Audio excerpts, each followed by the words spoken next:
السلام علیکم۔ تو بات کر رہا تھا کہ ان احادیث کی روشنی میں جو ہے سمجھنے کی کوشش کرتے ہیں تقدیر اور نصیب کے مسئلے کو۔ مثال کے طور پر رب تعالیٰ نے ایک روح کو مسلمان پیدا کیا، ٹھیک ہے، اس پر کرم کیا، فضل کیا اور محمد صلی اللہ علیہ وسلم کا امتی بنا دیا۔ اب وہ مسلمان ہی رہے گا، اللہ کا دین اور نبی صلی اللہ علیہ وسلم کا کلمہ ہی پڑھے گا، ٹھیک ہے۔ اب یہ کلمہ ہمیں نصیب ہونا یا مسلمان ہونا یا امت محمدی صلی اللہ علیہ وسلم میں پیدا ہونا، یہ سب اس تقدیر کے تحت ہوا ہے، آپ کے نصیب کے تحت ہوا ہے، ٹھیک ہے۔ اب وہ مسلمان ہی رہے گا۔ یہ اللہ پاک کی جو علم قدیم کی کتاب پر جو ہے وہ درج کیا گیا ہوا ہے یا کر دیا گیا ہوا ہے، ٹھیک ہے۔ اگر اس کی زندگی شروع میں اسلام کے منافی ہو اس انسان کی، تو اپنی زندگی وہ اس کے منافی گزار رہا ہو اسلام کی تعلیمات کے، تو نبی کریم صلی اللہ علیہ وسلم کی دی ہوئی سنت اور اس کے مطابق بالکل بھی نہ ہو، اس کے نزدیک تر بھی نہ ہو، تو زندگی کے ایک حصے میں اس کو اللہ تعالیٰ یہ توفیق بخش دے گا کہ وہ مرتے مرتے یا مرنے کے قریب تر توبہ کرے گا یا اللہ سے معافی مانگ لے گا اور کلمہ اللہ تعالیٰ اسے نصیب کر دے گا۔ یہ ہے تقدیر اور نصیب کا مسئلہ، ٹھیک ہے، جو لکھ دی گئی ہے، اور ہمارے ہر عمل کا حساب و کتاب ہمیں لازمی دینا ہے، ٹھیک ہے، اور سزا کا عمل بھی ہوگا، جزا کا عمل بھی ہوگا، سوائے اس کے کہ جس پہ اللہ تعالیٰ مہربان ہو جائے یا رحم کر دے، ٹھیک ہے۔ اب ٹھیک اس طرح کافر اور مشرک کے نصیب میں اگر کلمہ اور ہدایت رب نے نہیں رکھی تو وہ ایسے ہی بنا ہدایت کے اس دنیا سے جائے گا، جیسے اللہ تعالیٰ قرآن میں بھی کہہ رہا ہے کہ جن کو میں ہدایت نہیں دیتا یا جن کے دلوں پہ یا ارواح پہ میں نے اسٹیمپ کر دیا ہے، ان کو دنیا کی کوئی بھی طاقت ہدایت نہیں دے سکتی یا ہدایت پر نہیں لا سکتی، ٹھیک ہے۔ اب یہ بات میں احادیث کو سامنے رکھتے ہوئے اور قرآن و سنت اور حدیث کو ہی ذہن میں رکھتے ہوئے بول رہا ہوں، ٹھیک ہے۔ میرے علم میں کمی اور کوتاہی بھی ہو سکتی ہے، ٹھیک ہے، انسان غلطی کا پتلا ہے، لیکن جو سمجھ آتا ہے یا حق ہے وہ بتانا یا بیان کرنا بھی ہمارا فرض ہے، ٹھیک ہے۔ اب رب نے محمد صلی اللہ علیہ وسلم نے نیک عمل کی تلقین اور تربیت ہمیں کی ہے، اس دنیا میں جو ہم نے ٹائم پیریڈ گزارنا ہے کوشش کرنی ہے، ٹھیک ہے، اور اللہ کا حکم ماننا ہے، اللہ کے نبی کی جو زندگی ہے سیرت ہے اس کو دیکھتے ہوئے اس کے تحت زندگی گزارنی ہے۔ یہ ہے عمل ہمارا، بد عمل اور نیک عمل، ٹھیک ہے، پریکٹس۔ اگر کلمہ ہمارے نصیب میں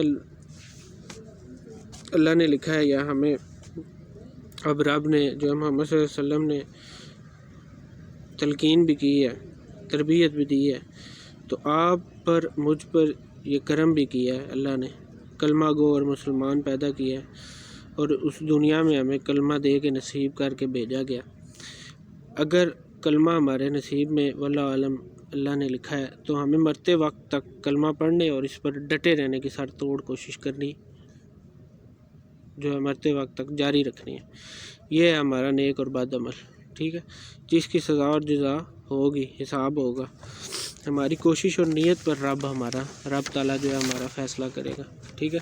اب یہاں آخری بات جو منت سماجت سمجھ لیں، نصیحت سمجھ لیں، تلقین سمجھ لیں، جو آپ کو لگے، جو آپ کو اچھا لگے وہ سمجھ لیں، جو میں بات کر رہا ہوں۔ اگر آپ چاہتے ہیں کہ آپ کا معاملہ عاشقان رسول صلی اللہ علیہ وسلم کے ساتھ ہو اور بنا حساب و کتاب کے ہو، تو ہمیں ہماری منزل مقصود تک پہنچا دیا جائے بنا کسی حساب و کتاب کے، تو پھر خود پہ اور اپنی ذات پہ مہربانی یہ کرنی ہے کہ اپنی زندگیوں میں یا اپنی زندگیوں پر غور و فکر کرنا ہے، ٹھیک ہے، اور خود کو بدلنے کی کوشش کرنی ہے۔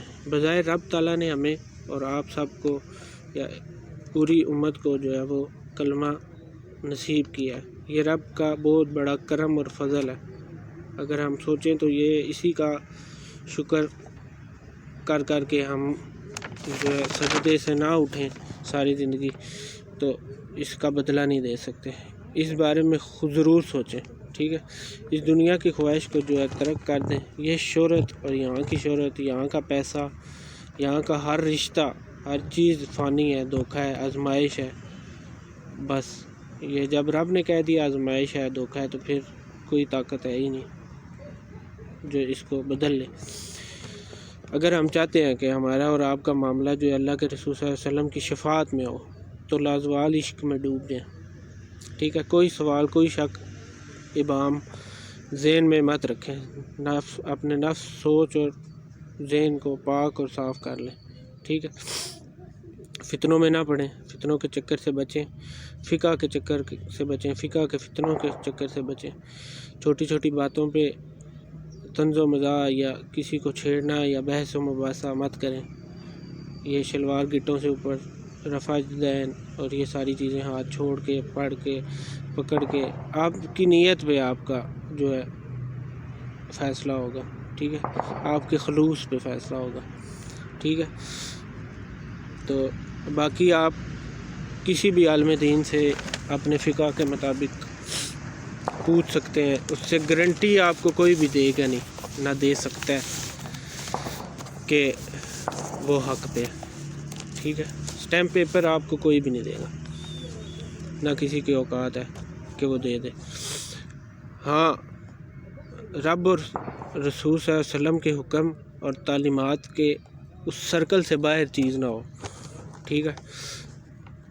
پھر آپ کو گارنٹی ہے، پھر یہ قرآن بھی گارنٹی دیتا ہے اور اللہ کا نبی بھی گارنٹی دیتا ہے صلی اللہ علیہ وسلم، ٹھیک ہے؟ تو پھر ہمارا جو ہے حساب یا ہمارا جو ہے معاملہ جو ہے وہ اللہ کرم کر سکتا ہے اس پہ، ٹھیک ہے؟ تو ان ساری چیزوں سے بچیں، اللہ تعالیٰ ہمیں بچائے، ٹھیک ہے؟ کسی بھی قسم کی دوسری کے کسی بھی بات میں نہ آئے، خود حق کو تلاش کرنے کی کوشش کریں، حق اور سچ اور اچھی بات جو ہے وہ کسی کی بھی لے لیں، قرآن اور سنت کے منافی نہ ہو، ان سے ٹکرانے والی نہ ہو۔ بس دین کا مطالعہ اور قرآن کا مطالعہ ایک دفعہ ہمیں خود کرنا چاہیے، لازمی طور پہ کرنا چاہیے، ٹھیک ہے؟ اور دیکھیں پھر رب تعالیٰ جو ہے آپ سے بہت سارے ایسے رازوں کا پردہ اٹھا دے گا آپ سے، جن کے پیچھے ہم نے اپنی ساری زندگیاں ویسٹ کی ہوتی ہیں، ٹھیک ہے؟ تو اللہ تعالیٰ بہت ساری چیزیں ہمیں سمجھا دیتا ہے اور سمجھا دے گا انشاءاللہ، وہ ہماری نیتوں پہ اور ہمارے خلوص پہ دیکھتا ہے، ٹھیک ہے؟ اس پر ہمارا فیصلہ کرتا ہے، حق تک وہ پہنچا دیتا ہے اگر حق کی تلاش میں، ٹھیک ہے؟ آپ کو اور مجھے سب کو اللہ حق سمجھنے کی اور عمل کی توفیق دے، آمین۔ اللہ تعالیٰ اس ملک اور قوم اور امت پر اپنا خاص کرم کرے۔ السلام علیکم، دعاؤں میں یاد رکھیے۔